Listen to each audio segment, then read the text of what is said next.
Let's go. You're now listening to episode 23, Style I Play Football, with myself, Theo, as always. Kojo, man, what you saying? I'm good, man. I'm good in my life, man. It's nice to watch football for a week where I don't have to stress about my club. It's lovely. So It's always good, though, isn't it? Well, yeah, we'll get into that though. But yeah, how are you?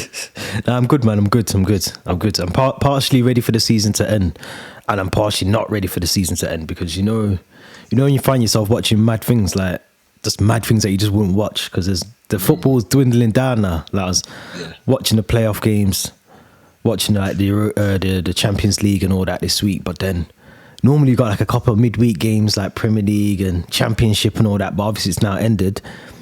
So watch some mad things, man. Go down rabbit holes on YouTube and all sorts. But yeah, man, I'm good.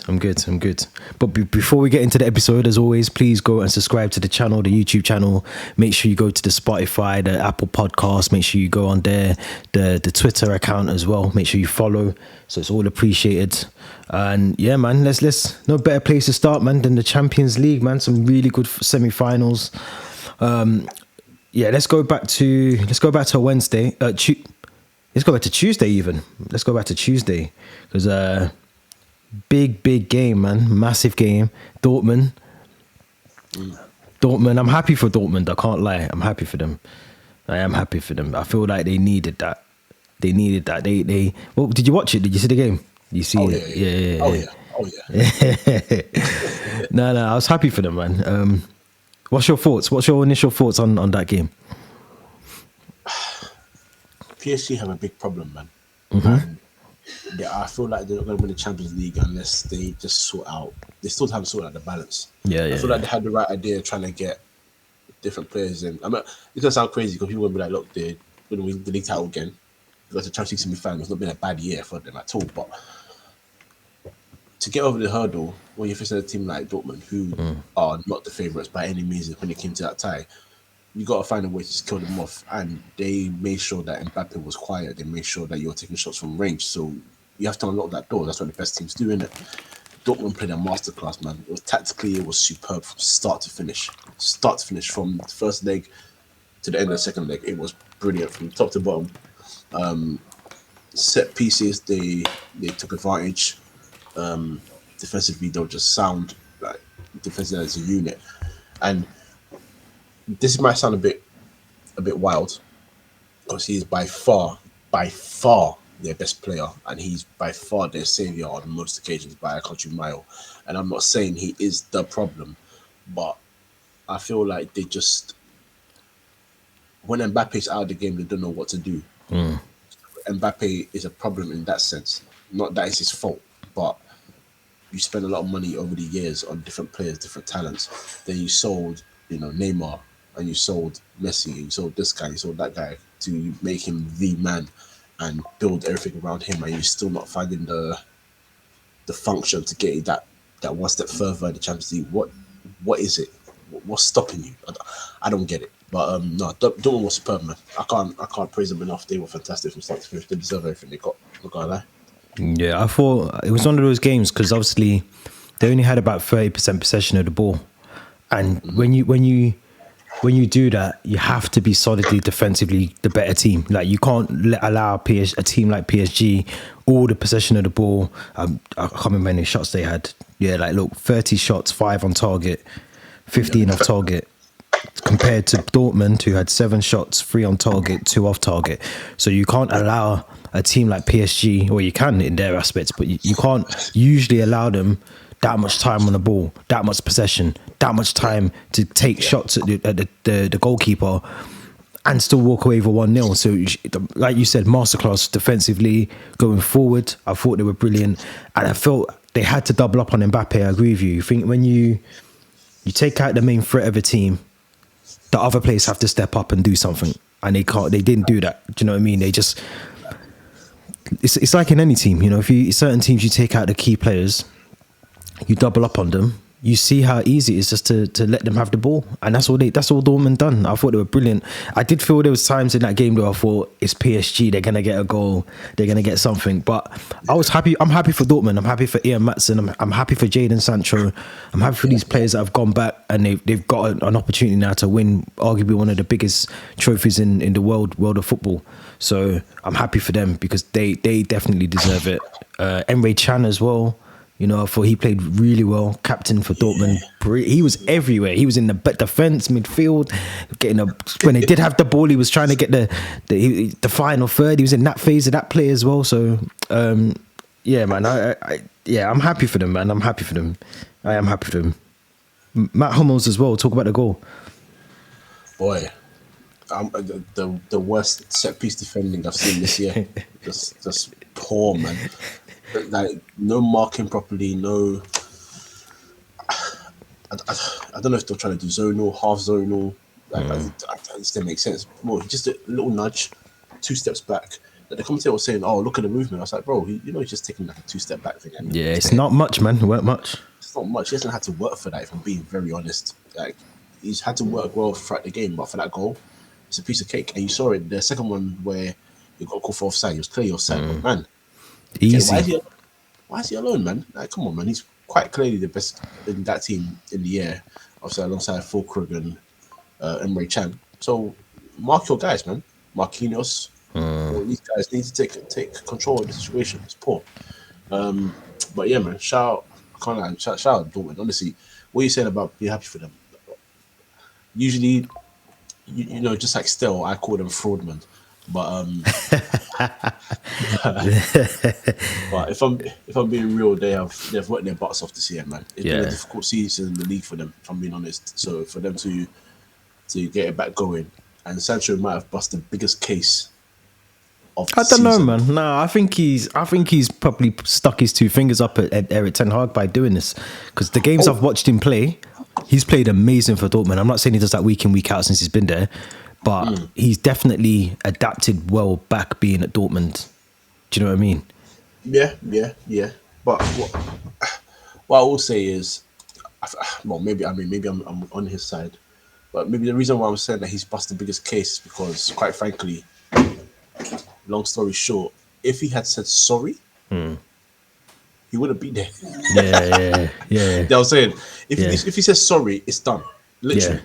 Yeah. So he's sitting at home watching this team. Well, we don't know if he wasn't there, maybe he would have made it. But, you know, if that's a maybe, regardless, if he has said sorry, he's not making that final. So the fact that he's there now, I'm proud of him. Genuinely proud of him. Yeah, 100%. Obviously, that now sets us up for another reunion for Jude Bellingham. Oh, I didn't think about that. Going back to Dortmund, playing the team that he's formerly playing. The second semi-final was on the Wednesday. Real Madrid, who played Bayern Munich. I can't lie, I got a bit more to talk about this game. I'm not even a Dortmund, a Bayern Munich fan. But my head is hot, man. My head is still hot, man. It's hot. Referee? No, not even on that bit. I'm not even on that bit yet. Okay, go on. Right. You're winning the game, yeah. You lose one of your key players. This is Bayern Munich I'm talking about. You lose Gnabry, don't you, in the game? Yeah. You bring on Alphonso Davies, plays brilliantly, amazing actually. You then sub off Leroy Sané. Jamal Musiala, I think, was injured. Harry Kane apparently had a knock as well. You've taken all your players off. You're bringing on some defensive players here. And I'm thinking to myself, I kind of get it. I get it a little bit. I understand why you're doing that, or your approach to that is because you're trying to see the game out defensively. You're potentially trying to park the bus, whatever. Harry Kane, man, you got to stay on. This is the semi-finals of the Champions League. Whether you've got 1/3 of a leg left, you have to stay on this pitch, because this could go into penalties. And we all know you're the penalty taker. You're the guy that can take the penalties, yeah? You got to stay on. Musiala, you got to stay on. Yep. Sane, I get it, because he had one chance, I think, in the first half to get the ball into, I think it was Harry Kane, and he didn't do it. and he was just kind of like ineffective throughout. After that, I don't think he even had like a shot on target or nothing. So I get it. But we're talking about Real Madrid, a team that can just thump you 2 goals quickly, and the whole landscape of the game, because that's what they did. They just literally caught them off. They just done that. And if you notice the subs that he brought on, was it Hosselu, Luka Modric came on. Their game, I know, maybe not Hosselu, but Luka Modric is a game changer. I think he was the corner taker for the first goal, I think. He was. So that is typical Tuchel. It is typical Tuchel to do something stupid like that, and you take off all your offensive players and you leave nothing going forward. He done it for us at Chelsea. He used to do it for PSG. I've seen this man do it before, where he just takes off all the offensive players, tries to play it out from the back and go defensive. And then when you do that against certain teams, they're going to punish you, because all you're doing is inviting more and more pressure. Yeah. Do you know what I mean? But what was your thoughts? Did you think that, I mean, they didn't really have a best bench anyway, Dortmund, Bayern Munich, in terms of bringing on other offensive players, but surely you keep one of those 3 on, man. You got to keep Harry Kane in that game. I'm not going to lie to you. I don't know why I took off Harry Kane. Apparently he was injured. Apparently he's injured, though. I don't care. Suck it up, man. I'm bored. Yeah. Sorry. No. Your league season's done. Yeah. League season's done. So finish the 90 minutes and then sort of like rest the guys for the next 2, 3, 4 weeks before the final. Yeah. You're away to Real Madrid, and yes, Harry Kane missed a chance where he probably should have gone on target, hit the side net, fair. But he's your link. Every time he had an attack, he was creating the chances by making the passes or getting to attacking positions to take shots or lay it off to somebody. He's your key man. He's your main goal scorer. He's this close. He's this close to breaking Lewandowski's record. Goals he scored in one season in the league. Of are you kidding me? I was baffled. I was genuinely baffled. And the crazy thing is, that day I was defending Tuchel because people were like, if he goes to manage whatever team he's going to do this and the other. I said, look, at Dortmund, he got into arguments with them because they had a bomb threat on their bus. Yeah. The clubs are going to play the next day regardless. And he was fuming like that, rightfully so. At PSG, he had fights pretty much every day with Leonardo, called Leonardo out. They fired him 2 weeks later. They fired Leonardo as well because he's not got these jobs, so he wasn't wrong there. They went to Chelsea, won the Champions League. They had the whole thing with the takeover. For Solar Club to take over. So Brody comes in and just does whatever he does. So he goes as well. It's all been sort of disastrous since. Cool. And then he goes to Bayern, and quite frankly, the Bayern board, who have been moving mad before he came in, continue to move mad.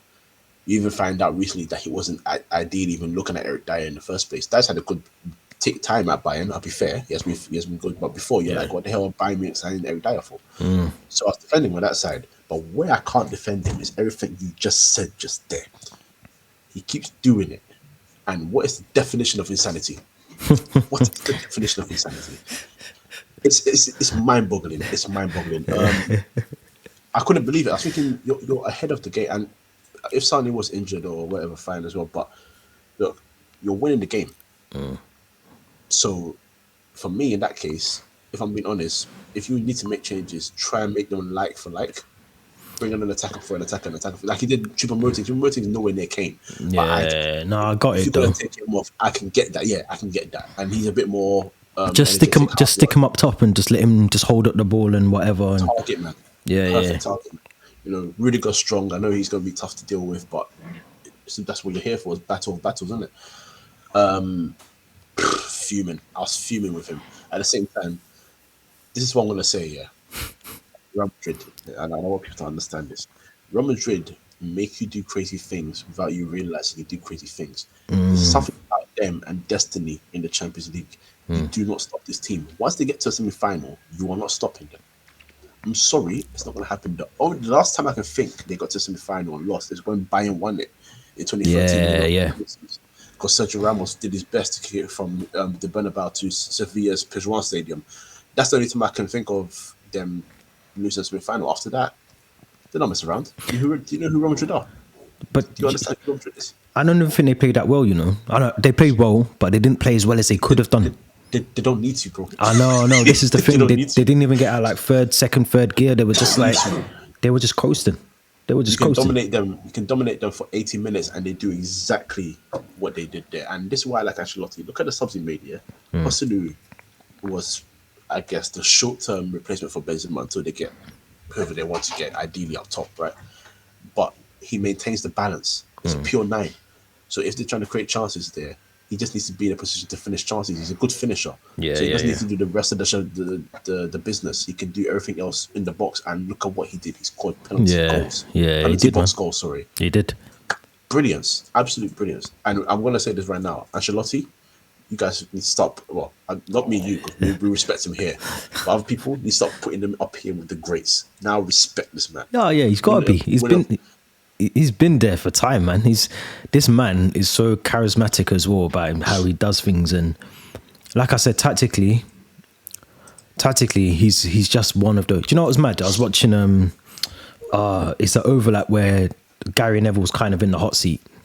I don't know if you've seen this one yet. Yes. And he's talking about his time at Valencia and how when he was playing against some of these managers, and they were like little manning him. They were like, I can't remember if it was Luis Enrique, I think he said, didn't shake his hand after the game when they played Barca when he was at Valencia, and he just walked past him, ignored him. Carlo Ancelotti licklemanned Thomas Tuchel the other night because he literally brought on Camavinga, Joselu, Brahim Diaz and Luka Modric. He brought those 4 players on, but the way he brought them on, staggered them. He brought on Modric and Camavinga together. Then he brought on Brahim Diaz. Bearing in mind, Joselu only entered the game 81 minutes into it. Do you get what I mean? So that tells you what I'm trying to say about Tuchel. Like, you got to see that game out. Even though there's like another 10 minutes or whatever, there was like 12 minutes stoppage time. They didn't know that at the time. And that's due to the VAR because of the goal that they scored. But he only entered the game 80 minutes. 10 minutes of actual time of the game was left, plus stoppage. So my whole thing is I don't think we can not put him in the greats. Ancelotti's got to be there. He's got to be there. He's won league titles in other countries. He's won the Chinese. How many times has he won Champions League? AC Milan was twice. Real Madrid. Oh, he's got to be twice. Yeah, 4. He's probably number 5. This will be number 5. He's either 5 or 6, I think. And I think you're 5, ridiculous, 5th. Man. It's ridiculous. I'm sorry, man. I'm sorry. I can't lie to you. Right now, I'm putting him next to Ferguson. I'm sorry. I'm doing it. Yeah, no, it's got to be, man. I'm doing it. I know when people try and banter as well, because it's funny. After that game, there was a lot of banter about, I can't believe Ancelotti was at Everton. But even when he was at Everton, he was getting the best out of that squad. And I think they got the highest points tally that they had in like recent years with him. Do you know what I mean? So we got to respect him, man. We got to respect the Don, man. The Don. Don Ancelotti, man. We got to talk about the offside, man. The offside. Annoyingly, I was watching the BN Sports coverage with who is it? Richard Keys, Andy Gray, Marcel Desailly, and I'm shocked at Arsene Wenger. I can't believe Arsene Wenger's even on there with these bums, but he's on there with them, and it's mad because I get their point to an extent, because the referee blows the whistle, the ball comes in. I can't remember what players are in question. I'll have to try and find out who it was at the time. But whoever's there, and then Rudiger's there, kind of playing them on side a little bit. But the referee blows and points at the assistant to almost flag for the offside. So the referee's blowing his whistle, saying offside, points at the ref. Then the ball, as it's going towards... Who scores the goal? I can't remember who scores the goal now. Lima scores the goal. The ref in that process is flagging. But because it's... What surprised me with it is they've got this automated system now in Champions League, haven't they? Where you can... It's all technology. They don't draw the lines. It's all automated. I think personally, I'm not saying he was onside. I think technically he might have actually been offside anyway. But for me, because we're still... Not us, but people have been arguing it for the last 2 days. That tells you that it needed VAR intervention, in my case anyway, because it didn't look like he was offside, or did it look like he was offside? We don't know. So take it to VAR, let VAR settle that one for us. But I just think it was mad, because imagine that goal's onside. Imagine he's onside, like just imagine. Because at first I thought, no, he's offside. And then that BN Sports, they didn't talk about the game. They literally spoke about that one offside for about half an hour. I'm not even joking. And they showed it multiple times, and then they started to draw their own lines. And he kind of looks like he's a little bit onside, like Rudiger's back foot looks like he's playing him on. I've seen offsides given when the defender's arm, which Rudiger's was like that, and they class his arm, even though you can't score with your hand, they class it as offside. So, what's your thoughts? Give me your thoughts. From the images that we saw when they stopped it after the ball was played, it looked like both of them were offside for me. So I wasn't too critical of the linesman. However, this is where the advantage of VAR is, because I'm sure the idea is, well, actually not even sure. I mean, everyone sees it. The linesman usually now doesn't put up their flag for at least the next 5-6 seconds before. I hear that. Because you see what happens. So if they do score, you put your flag up after. It does go to VAR. But even if they don't put their flag up, VAR checks anyway, just to see if, so that's your safety net. So I was saying, regardless of whether I thought he was offside or not, from my visual, you just got to let it run. Especially in a game like this, it's too big. It's just too big. Every game is big for every club. I'm not gonna, downgrade. Yeah, of course. But this particular fixture, when you're talking about going to the biggest stage final, he's too big a decision to make. Just like that, I can't lie. You gotta be certain. You gotta be absolutely certain that they're offside. It's like Hosselu's goal, because when Hosselu's played, the ball was played to Hosselu, a lot of people thought it was offside. He celebrated. VAR. It was like, okay, hold on, just wait, and then you saw he was actually onside. You just gotta. And what you said about sort of semi-automated system, it's going to come to the Premier League next year as well. Thankfully.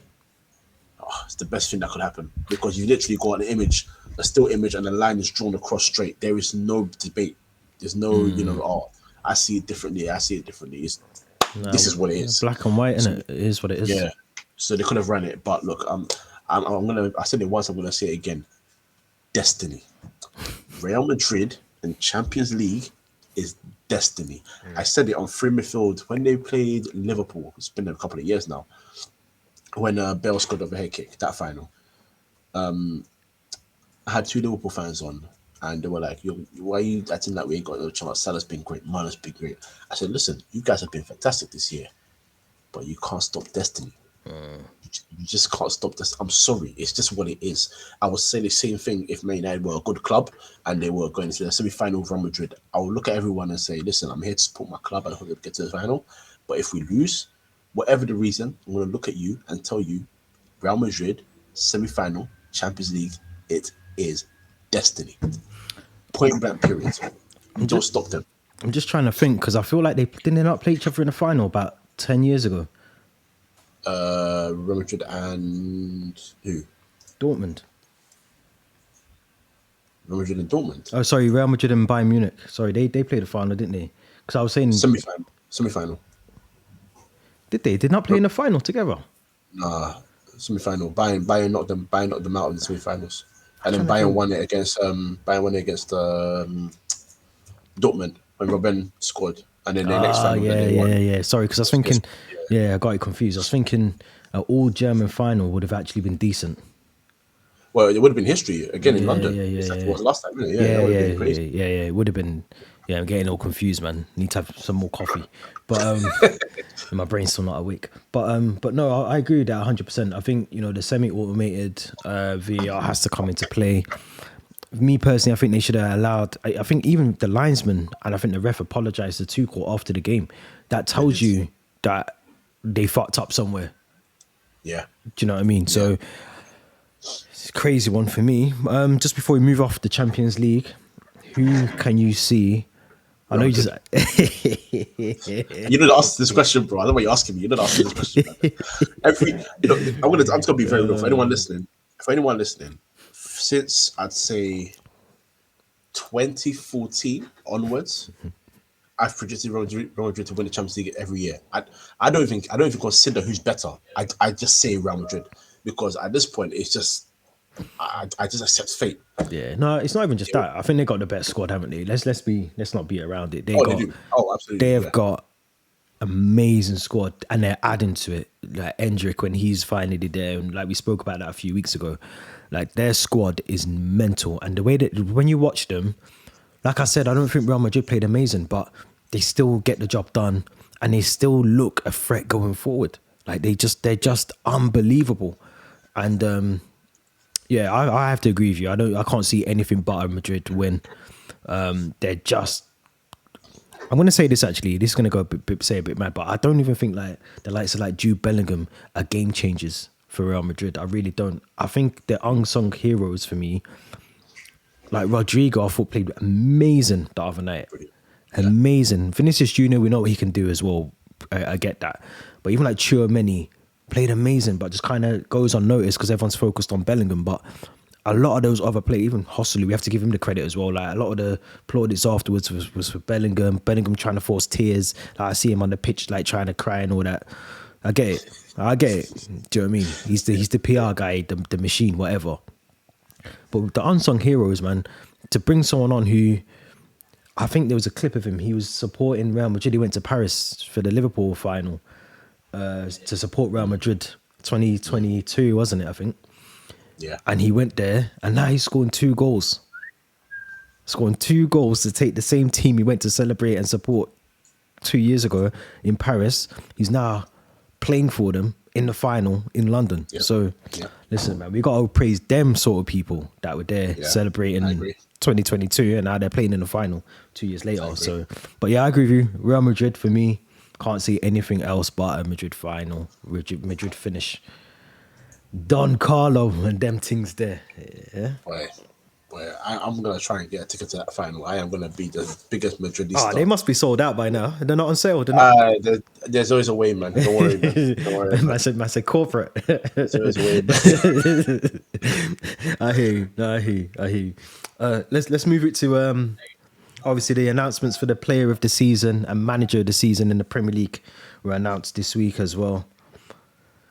Another disappointment. I'm going to file this with typical Tuchel, man. I'm going to file it in that category because I'm surprised at this as well, man. In fact, I'm not surprised because it's English bias and all that.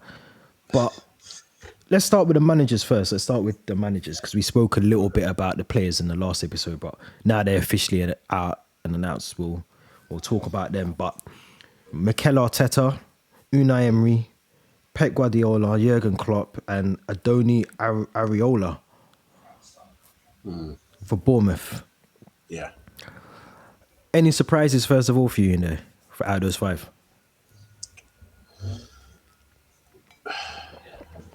Nah. No. Kind of. Nah. Wait, who you surprised by? Klopp. Why is Klopp in there? I'm not surprised by that, man. Oh, okay. If you ask me from that side from the what the hell's he doing? From the perspective of like we knew he was going to get nominated. We knew that, but we both know he should not be in that category at all. Come on, like that's mad. Who would you put instead? Who would I put in there instead? That's a good question. Because I was thinking about that. Yeah, let me back up what I'm trying to say actually before I start going off on a mad one. Give me a second. Let me see who I'd put in there. Do you know who I'd put in there actually? There's 2. Okay. There's 2. In fact, the two that I'd put in there is obviously Ange Postecoglou or Eddie Howe.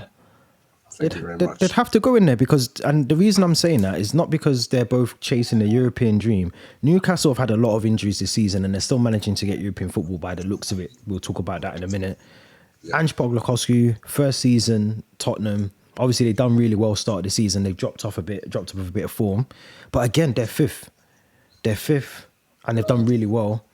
I look at Liverpool and I get why they're there because they're 3rd in the league and it's Jurgen Klopp and it's his final season and all of those things. But we can't mask bullshit. Like he's had a really bad season this year, a really bad season based on his levels. Yeah, he's had a bad season. So if he's there, then I don't know.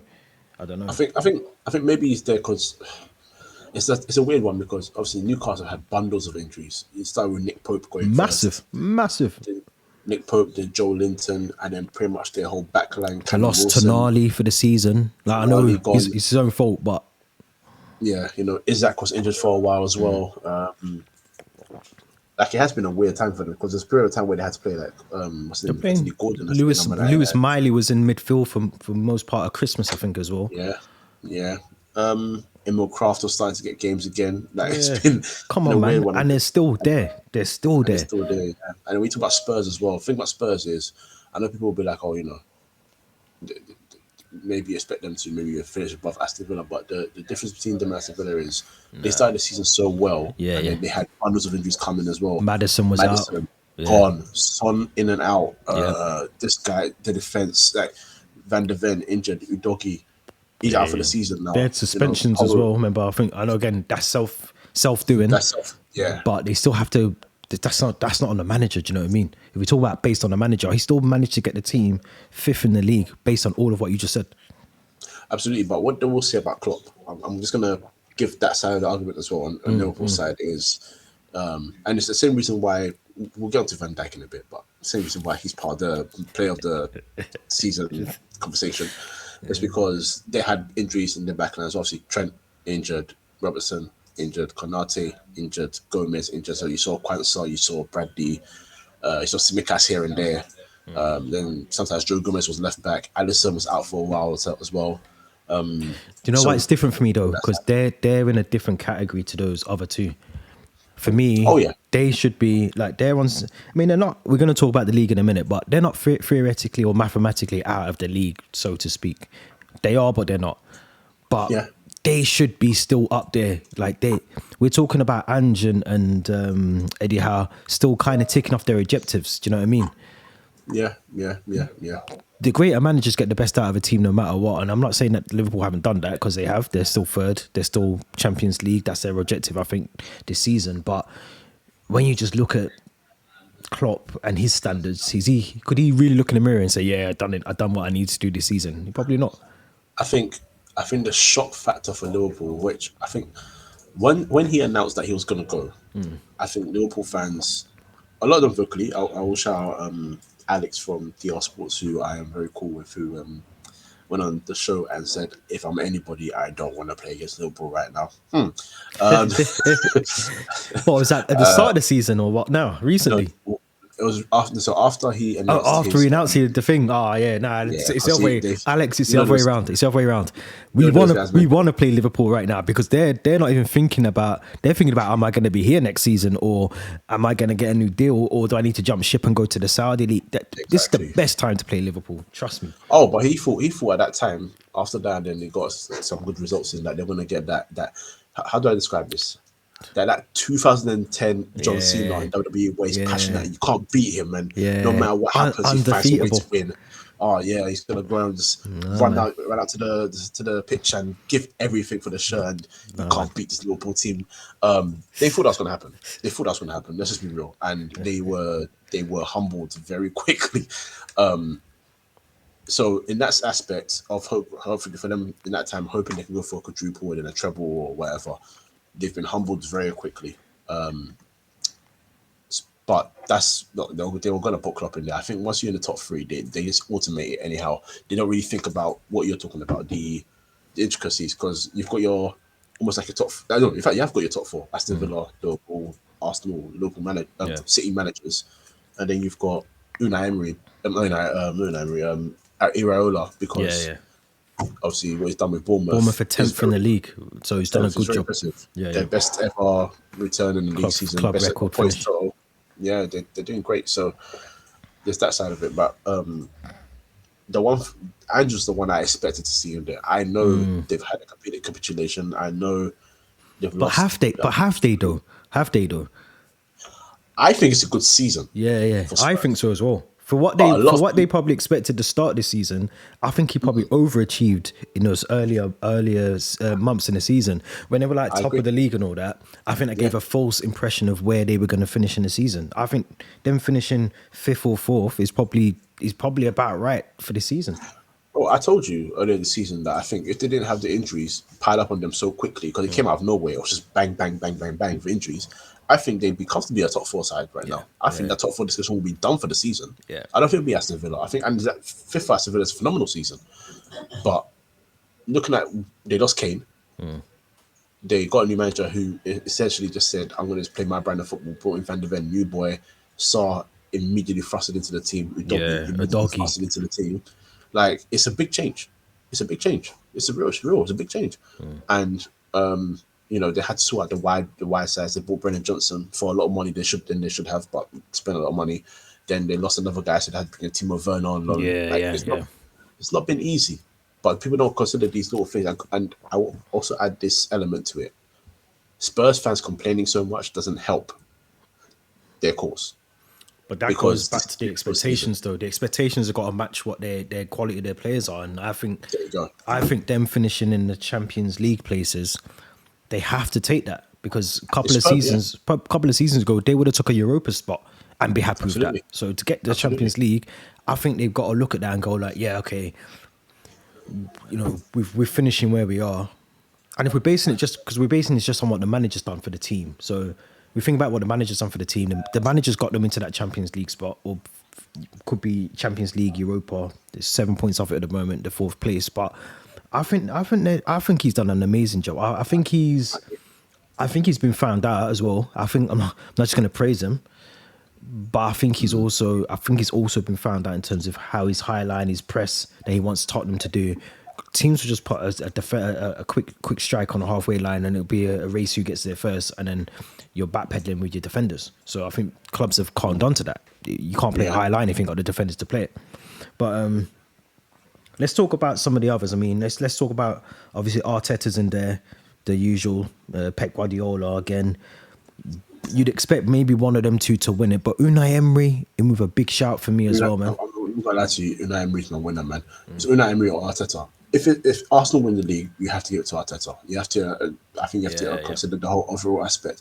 When I say this, people are going to be like, "Oh, so what? Because you expect City to win the league doesn't mean Pep doesn't deserve it." No, he has to do what he does, and he does it well, and the team does it well, so they deserve to win the title. And if he wins it, I'm not going to complain because it's the champions. Yeah. But what Unai Emery's done in essentially 18 to 24 months with this team is galvanized the whole team. Bro, it's ridiculous. The whole team. It's ridiculous. And if you deep it, the team hasn't changed that much. Martinez was there.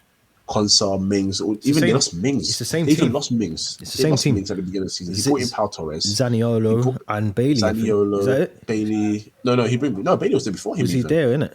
Yeah, Diaby was there before him. He brought in Morgan Rogers.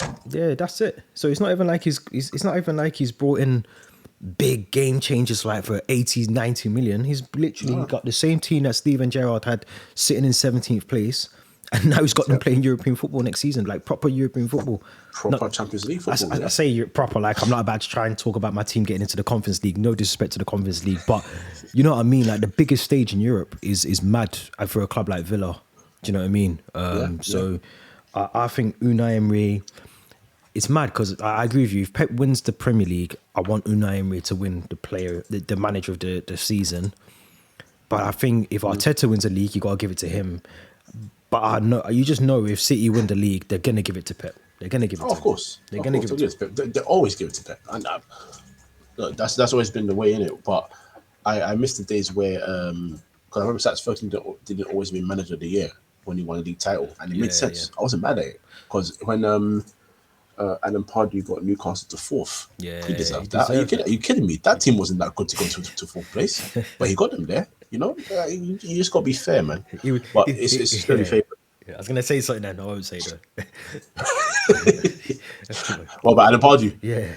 Oh yeah. If it's what I think of it is, just let's leave him, man. That guy, he can't recover from that. That guy, he's a mess. Man, he's an absolute mess. Anyway, yeah, man. Let's move on to player of the season before I get the podcast locked off. Some good names in there. I'm a bit surprised at some of them, but maybe not. Well, no, not some of them. One of them, but we got Phil Foden, Erling Haaland.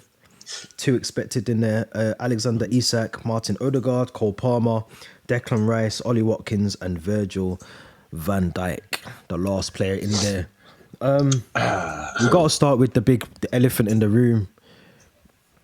Virgil van Cheeks. We got to start with him because he should. He's been the best player for Liverpool. I get that. Arguably their best player for Liverpool this season. He's done what he does every season. He defends for 80% of the games, 20%. You see some madness that you just think, yeah, it's a bit of a question mark about whether you're one of the best ever in the Premier League. It's a question mark for me anyway. Me personally, I don't even think he should be nominated for this. I really don't. I agree. think if we're talking about defenders, I'd probably I'd look at maybe someone from Arsenal. I'd maybe look at someone from Villa. And we just spoke about Spurs. I'd look elsewhere, man. And I'd look at goalkeepers as well. I think the maddest thing is we ain't even got a goalkeeper in this here for me. There should be a goalkeeper in there. So I don't know, man. I don't know. What's your thoughts on Virgil? Look, just like that's why I brought up the Liverpool point earlier, because I was talking about Conor Bradley and Quansah and what's happened at the back line, because the one man I didn't mention was Van Dijk, because he was ever present essentially for most of the season. And because he's had to play with different defenders, especially young defenders, they're going to say he's been, and he has been good. Again, this is not a debate about whether he's been good or not. He's been good, but there has been two guys, and I hate to admit this because I don't like Arsenal, but there's two guys in the middle of that defense who have been warriors from start to finish. And the biggest travesty is that Gabriel is not part of this team of the season thing. I'm sorry. Yeah. Are you kidding me? Yeah. Most clean sheets. And I'm going to say right now, that is not because of David Raya, because David Raya has been good for them, but he's been up and down. They've been up and down. Yeah. Him and Saliba have been, from start to finish, to be consistent, no matter what. They have been fantastic. And the only time I had criticism for them was when they lost against Bayern Munich. So it's not even a Premier League discussion. It's a Champions League discussion. Yeah. They've been fantastic from start to finish. I'm sorry, it's ridiculous. But this is what I was talking about. This is what they do now. It's all about, I'm going to give it to this person because they finished first, not the context behind what's happened with other people, other managers, other players. Yeah. So whilst you can give context to Van Dijk for what's happened with him and all that, I think they're forgetting the fact that these guys, for their club, have just been incredible. It's like when you think, obviously it's not even close comparison, because what Chelsea did that year was astronomical. But the year you conceded 15 with Carvalho and Terry, if those two weren't part of the discussion, I'll be here saying, what the hell are you doing?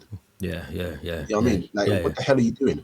These guys have conceded the least goals. They've got the most clean sheets. They have been fantastic from start to finish. What the hell are you doing? Why are they not there? Why is one of them not there? Yeah. What's going on? Yeah. It's ridiculous. It's absolutely ridiculous. Even just based on their performances, not even just like in terms of the clean sheets and the rest of it, their performances have been amazing. Like some of the football that Arsenal played this season, one of at least, not both of them, have to be in that category over Van Dijk for me anyway. And I know like Van Dijk's always going to go down as one of Liverpool's best players, one of the best players that we've seen in the Premier League over the last couple of years. But I don't think this season, for instance, I don't think we've seen a Van Dijk that was there winning the league, during COVID.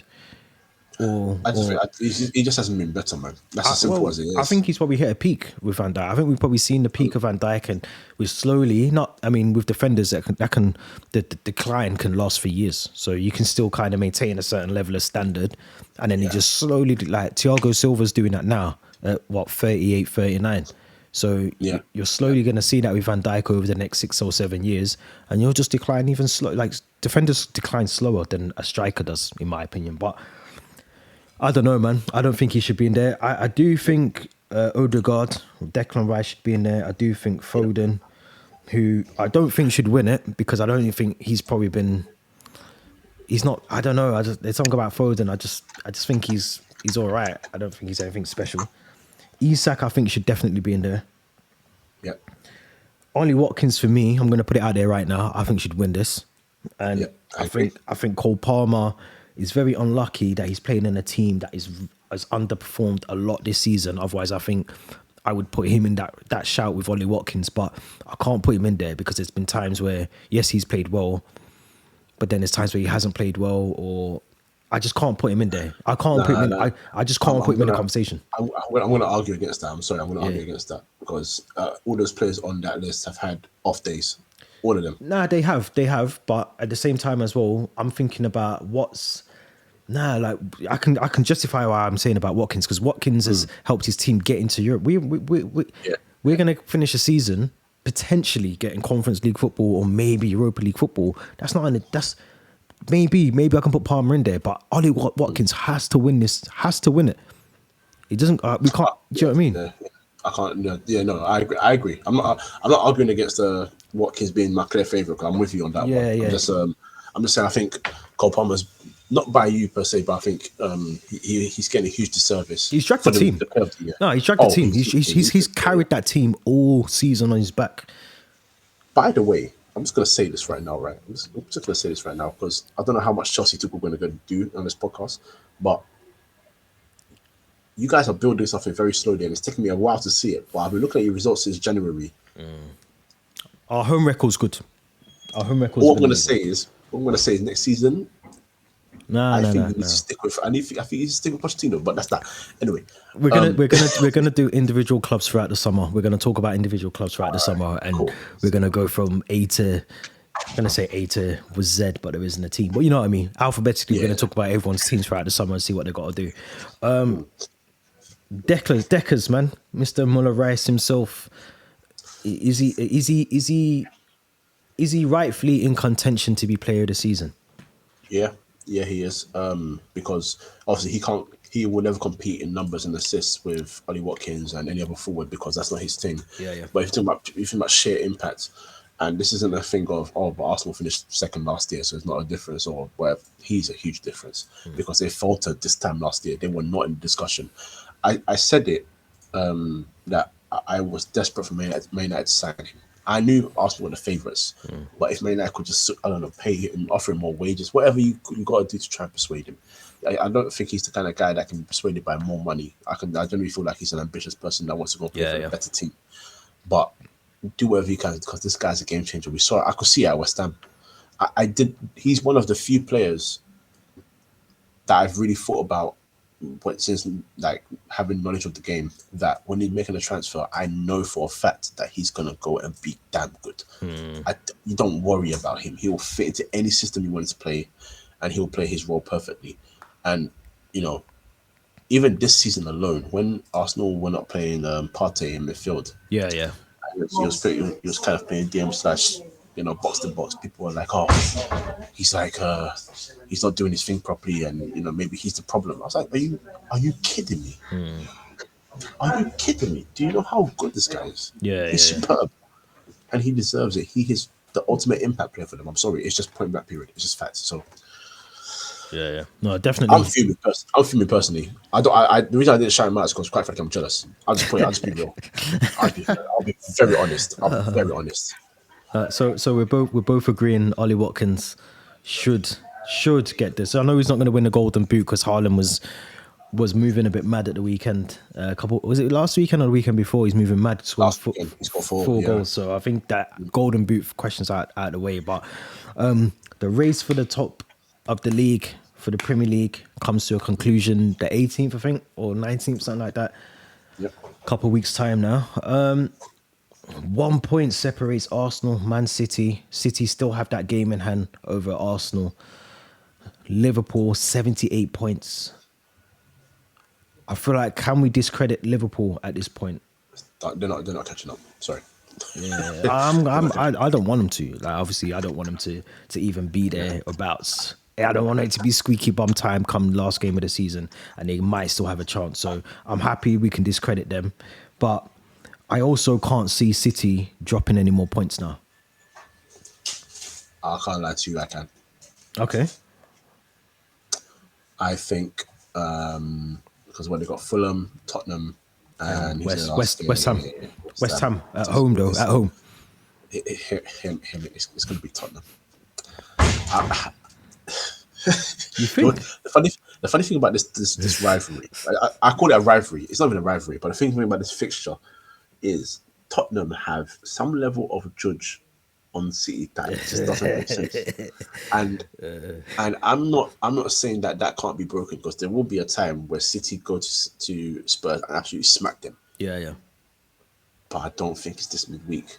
I think they're getting stopped. I'm sorry. Fulham's going to be tricky. I think they'll squeeze past. They'll win, but the squeeze past will be really, because Fulham away from home sometimes is a bit of a weird one, but they'll win.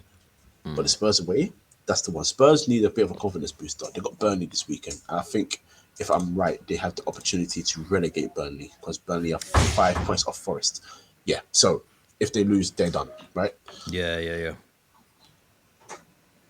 I think they need a confidence booster. Sometimes nothing better than just winning your game and also damning a team down to the next division. If they get that booster and they win it well, they're gonna go into that game and they don't even need to win to stop them. It's gonna burn. It's gonna burn. What's it called? Spurs fans to help Arsenal. Essentially, that's what it looks like they're doing it. They're not doing it, but that's what it looks like it's gonna happen. Nah, but they gotta do it for their own fight as well. You know what I mean? Exactly, because you are what They're 7 points off fourth. So exactly, and that's going to be your game in hand. So you need to win the next two games. Obviously, if Villa win their next game, then or next one of the next two, then yeah, of course. game done. But you got to do what you can. But yeah, look, I think that's the game. You know, genuinely, I've got my eyes on that game. I think they're in for a rude awakening. The only way City win that game is if Spurs almost shoot themselves in the foot. And what I say by that is, I think we're not going to see the usual high line that Ange does. They might overthink it and try and sit back a bit more. And then again, though, it goes back to what I said about Bayern Munich. If you invite that pressure, you got to be able to defend it. And I don't know if they can. I don't know if Spurs have got it in them. I think they're going to do it. And the way I think they're going to do it is Kyle Walker has not met his match speed for speed until Timo Werner. So they're going to try and go toe-to-toe for the speed battle and a counter-attack thing. That's what I think personally. I think they're going to play Kulusevski in the middle. I think they're going to play Son as a striker. Yeah. And I think they're going to put Richarlison on the right for his hard work. Yeah. Brennan Johnson doesn't work hard, but he's got less end product than Richarlison, which is weird to say because Richarlison's here. If they go for that, and then they put Sarr and Bissouma in that midfield, yeah, man, I think we're in for a rude awakening personally. If City are going to drop points, I think it'll be this weekend against Fulham. You think so? Fulham away. 12:30 kickoff, man. You know what I think about them already. I hate them. I know Jurgen Klopp hates them, but I hate them even more than Jurgen Klopp because I think they always throw you those mad results like you just don't see them coming. And I think if City are going to drop points, it will be against a team like Fulham. It'll be a little sneaky 1-0. They'll probably go into it thinking it's going to be a comfortable victory for them, and that's where they'll drop points if they're going to. But I generally don't see them losing any games now from now until their last 3 games. I don't see it, man.